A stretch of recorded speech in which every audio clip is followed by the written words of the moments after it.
नमस्कार दोस्तों, जय हिंद जय जोहार। दोस्तों, झारखंड के नए मुख्यमंत्री हेमंत सोरेन जी अब बन चुके हैं और मुख्यमंत्री पद की शपथ लेने के साथ ही उन्होंने झारखंड की जो जनता है, महिलाएं और साथ ही जो युवा और बुजुर्ग हैं, उन सभी के लिए जो है 5 नई योजनाएं शुरू की है। इन योजनाओं से जो है झारखंड के युवाओं, महिलाओं, बुजुर्ग और जो बेरोजगार युवा हैं, उन सभी को जो है फायदा होने वाला है। और इन योजनाओं में जो है झारखंड की जो महिलाएं हैं उनको सम्मान राशि भी जो है बढ़ाकर दी जाएगी। यानी कि दोस्तों, कई सारी ऐसी योजनाएं हैं जिनसे जो है झारखंड की जनता को आने वाले दिनों में बहुत ही लाभ होने वाला है। आपको बताएंगे दोस्तों इस वीडियो में झारखंड की जनता को जो है आने वाले दिनों में कौन कौन सी योजनाओं का लाभ मिलने वाला है, और साथ ही दोस्तों बताएंगे कि इन योजनाओं का जो है आवेदन आपको किस प्रकार करना है और कहां पर करना है, ताकि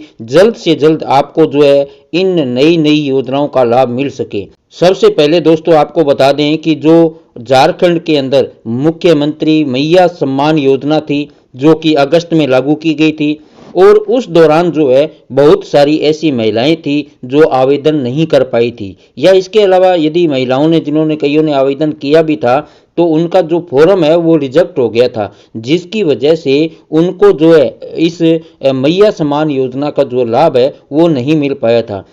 और दूसरी बड़ी बात दोस्तों ये है कि जब यह मैया सम्मान योजना अगस्त में लॉन्च की गई थी तो तब जो है जो सम्मान राशि थी वो 1,000 रुपये प्रति महीना प्रति महिला थी। लेकिन अब झारखंड के जो नए मुख्यमंत्री बनने के बाद जो है झारखंड की जनता को जो इस योजना के तहत जो सम्मान राशि है वो अब 2,500 रुपये प्रति महीना प्रति महिला दी जाएगी। तो ऐसे में जो झारखंड की जो महिलाएं हैं उनके लिए जो बहुत ही बड़ी खुशखबरी जो है झारखंड की हेमंत सरकार जो है लेकर आई है। अब दोस्तों बात आती है कि इस योजना के लिए आपको कहां पर अप्लाई करना पड़ेगा, इसके लिए कौन कौन से जो कागजात, जरूरी कागजात है वो आपको चाहिए होंगे, और जो फॉर्म भरते समय आपको कौन सी सावधानियां रखनी है ताकि आपका जो फॉर्म है वो जल्द से जल्द जो है स्वीकार हो जाए, यानी कि वो कैंसिल नहीं हो। इसके लिए आपसे अनुरोध है कि आप इस वीडियो को पूरा जरूर देखें, क्योंकि दोस्तों आज के इस वीडियो में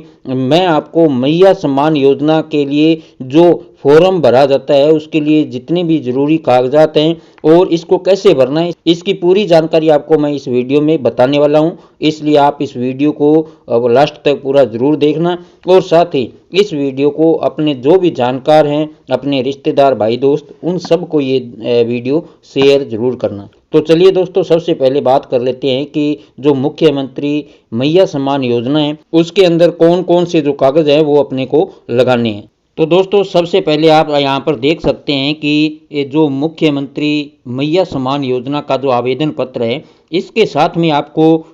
जो कागज़ लगाने हैं उनमें सबसे महत्वपूर्ण कागज़ है आधार कार्ड। यानी कि जो आधार कार्ड है वो अगर आपके पास है तो अच्छी बात है, अगर नहीं है तो आप जल्द से जल्द इसे बनवा लीजिए, क्योंकि इस योजना का लाभ लेने के लिए आपको आधार कार्ड की जो है बहुत ज़्यादा आवश्यकता होने वाली है। इसके साथ ही जो दूसरा जो कागजात जरूरी है वो है मतदाता पहचान पत्र, यानी कि जो वोटर आईडी है दोस्तों वो भी आपको इसके साथ लगानी पड़ेगी, तभी जो ये फॉर्म है आपका एक्सेप्ट होगा, नहीं तो ये आपका फॉर्म जो है कैंसिल कर दिया जाएगा। इसके अलावा दोस्तों आपको ज़रूरत पड़ेगी एक बैंक खाता पासबुक की, यानी कि इस योजना का लाभ लेने के लिए जो महिला इसका आवेदन करने जा रही है उसका खुद का एक बैंक अकाउंट होना ज़रूरी है, और उसी बैंक अकाउंट के अंदर जो है जो ये सहायता राशि है वो सरकार द्वारा दी जाएगी। इसलिए यदि आपके पास पहले से कोई बैंक खाता है आपके नाम से तो वो आप इसमें लगा सकते हैं। अगर अभी तक आपने बैंक अकाउंट नहीं खुलवाया है तो आप किसी भी नज़दीकी बैंक में जाकर अपना अकाउंट खुलवा लीजिए, और वो जो दस्तावेज हैं, बैंक अकाउंट नंबर वगैरह, वो आपको इसके अंदर भरने पड़ेंगे। इसके अलावा जो अगला ज़रूरी कागजात है वो है पैन कार्ड। पैन कार्ड भी अगर आपके पास है तो आप इसमें भर सकते हैं, अगर नहीं है तो आप जल्द से जल्द इसे बनवा लीजिए, बहुत ही जल्दी बन जाता है ये भी। इसके अलावा जो अगला कागजात, जरूरी कागजात, वो है राशन कार्ड। तो दोस्तों राशन कार्ड जो आपका परिवार का राशन कार्ड है वो भी आपको इसके अंदर लगाना पड़ेगा। इसके अलावा जो कागजात है वो है स्व घोषणा पत्र, यानी कि स्व घोषणा पत्र की जो मूल प्रति है वो आपको इसके अंदर दस्तावेज में लगानी पड़ेगी। तो ये जो 6 जरूरी कागजात हैं जिनको आपको जो ये फॉर्म आप भरेंगे, आवेदन पर देंगे, उसके साथ में आपको लगाने ज़रूरी हैं। यदि इनमें से कोई भी कागजात आपके पास अभी नहीं है तो आप इसे जल्द से जल्द बनवा लीजिए, ताकि इस योजना का जो आवेदन है वो जल्द से जल्द आप कर सकें और इसका लाभ आपको मिल सके। अब दोस्तों बात आती है कि ये जो फॉर्म है मुख्यमंत्री मैया सम्मान योजना का, इसे अपने को कैसे भरना है, किस प्रकार भरना है, ये भी मैं आपको एक एक करके बता देता हूँ, ताकि आपका जो फॉर्म है वो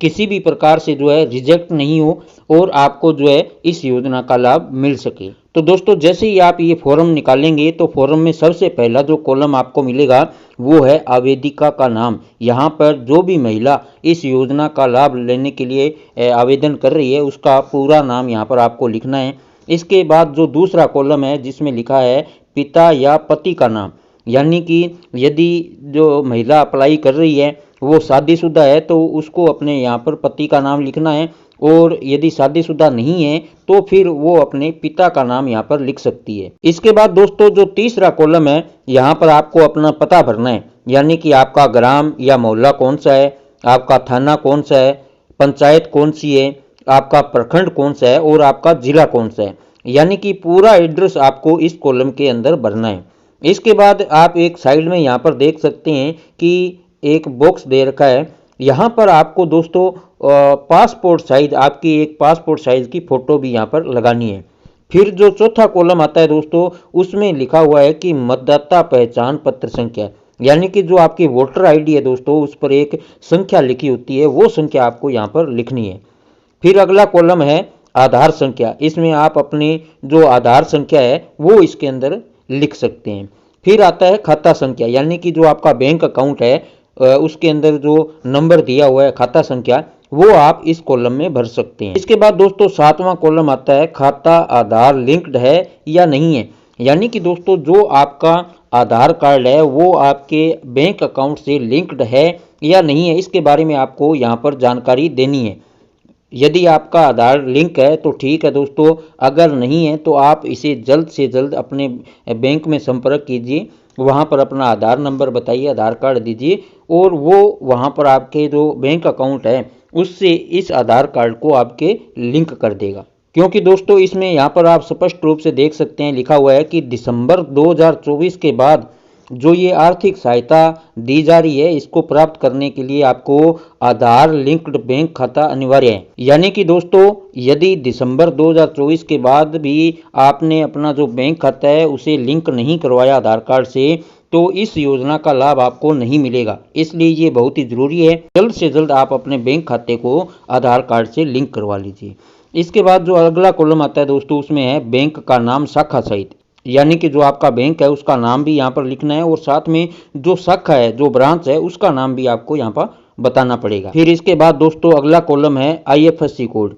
यानी कि दोस्तों जो आपकी बैंक पासबुक है उसमें एक IFSC कोड लिखा होगा, वो कोड भी दोस्तों आपको यहाँ पर लिखना पड़ेगा। इसका अगला कॉलम है राशन कार्ड संख्या, यहाँ पर आप अपने राशन कार्ड की संख्या लिख दीजिए। फिर अगला कॉलम आता है पैन कार्ड संख्या, यानी कि जो पैन कार्ड संख्या है वो यहाँ पर वैकल्पिक है, यदि पैन कार्ड आपका बनना हुआ है तो वो संख्या आप यहाँ पर जरूर लिखिए, और नहीं है तो आप इसे बाद में भी दे सकते हैं, या नहीं है तो कोई ज़रूरी नहीं है, यानी कि ये वैकल्पिक है। इसके बाद दोस्तों अगला जो कॉलम है वो है कोटि, यानी कि सामान्य, अनुसूचित जाति, अनुसूचित जनजाति या अन्य पिछड़ा वर्ग, आप किस कोटि से आते हैं उसके बारे में भी आपको यहाँ पर बताना है। अगला कॉलम है आयु का, यानी कि आपकी जो आयु है वो कितनी है। और अगला कॉलम है दोस्तों जन्म तिथि का, यानी कि आपकी जो डेट ऑफ बर्थ है, जन्म तिथि है, वो यहाँ पर लिखनी है। अगला कॉलम आता है आवेदिका का पहचान चिन्ह, यानी कि दोस्तों जो महिला आवेदन कर रही है उसका कोई पहचान चिन्ह है तो वो आपको यहाँ पर बताना है, कि जैसे कोई तिल वगैरह है, काला निशान है, या जो भी है, कोई किसी भी प्रकार का जो चिन्ह है उसके बारे में आपको यहाँ पर बताना है। अगला कॉलम आता है आवेदिका का मोबाइल नंबर, तो यहाँ पर आपको जो मोबाइल नंबर है वो भरना है। यदि किसी महिला के पास में मोबाइल खुद का नहीं है मोबाइल नंबर, तो वो अपने परिवार के किसी सदस्य, यानी कि पति का या पिता का जो भी है, भाई वगैरह का, वो मोबाइल नंबर भी यहाँ पर दे सकती है। फिर अगला कॉलम आता है आवेदिका विवाहित है या नहीं, यानी कि आपकी जो विवाह की जानकारी है वो आपको यहाँ पर बतानी है कि आप शादीशुदा हैं या नहीं। इसका अगला कॉलम है आवेदिका की स्थिति, यानी कि जो महिला आवेदन कर रही है और उसकी शादी हो चुकी है और शादी होने के बाद में यदि वो विधवा हो चुकी है या उसका तलाक हो चुका है, तो इस तरह की जानकारी यदि है तो वो आप इसमें बता सकते हैं, नहीं तो कोई ज़रूरी नहीं है। तो दोस्तों इस प्रकार जो ये मैया सम्मान योजना के लिए जो आवेदन प्रपत्र है वो पूरी तरह से अच्छे से आपको ध्यानपूर्वक भरना है। इसके बाद इसे आप आंगनबाड़ी के अंदर जमा करवा दीजिए और वो आपके ब्लॉक में जमा करवा देंगे और इसके बाद जो है आपको इस योजना का लाभ मिलने लगेगा। फिर भी दोस्तों आपको किसी भी प्रकार का मन में कोई सवाल है, कोई जानकारी आप इस योजना से संबंधित लेना चाहते हैं या इस फॉर्म से संबंधित कोई जानकारी चाहते हैं, तो आप बेझिझक होकर हमें कमेंट करके पूछ सकते हैं। हम जल्द से जल्द आपका जो सवाल है उसका जवाब देने की कोशिश करेंगे। और आपसे रिक्वेस्ट है कि आप इस वीडियो को ज़्यादा से ज़्यादा शेयर ज़रूर करें दोस्तों। धन्यवाद।